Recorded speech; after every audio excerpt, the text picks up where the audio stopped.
Given the fallout from the Jeffrey Epstein case, more than a few Americans have dusted off their old copies of Mario Puzo's The Godfather, since it tells a number of stories about the dark side of the American dream.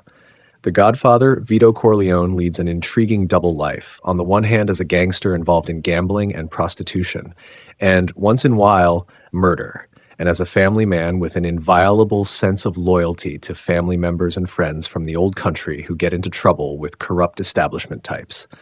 One person he tries to help is Johnny Fontane, an actor who has fallen afoul of the American film producer Jack Woltz. Puzo tells the reader that Woltz behaves ruthlessly toward underage girls whose parents want them to star in his films. The Godfather's consigliere Tom Hagen has to meet Woltz to discuss Fontane's role in a movie and experiences firsthand Woltz's ruthlessness. A woman with a beautiful underage daughter has an appointment to meet Woltz. He takes the girl into his office and rapes her.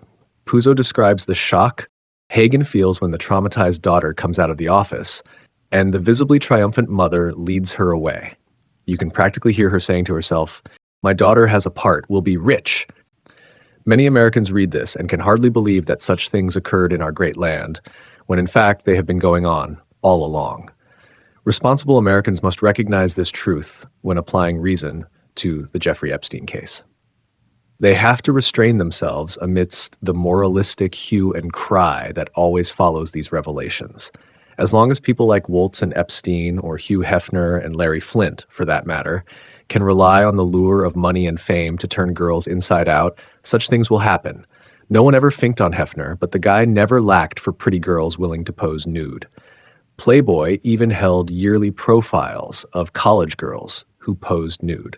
The girls never talked about what went on in the Playboy mansions and clubs. They didn't need to.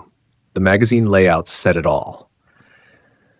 Adolescent boys across America sighed enviously when they fantasized about the liberties the guys at the clubs took with the girls.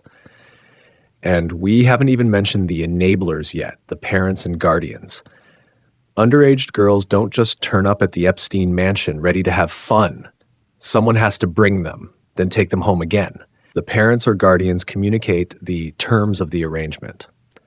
Documents in the form of contracts, whether handwritten letters or formal documents composed in the office of the family attorney, would formalize the relationship.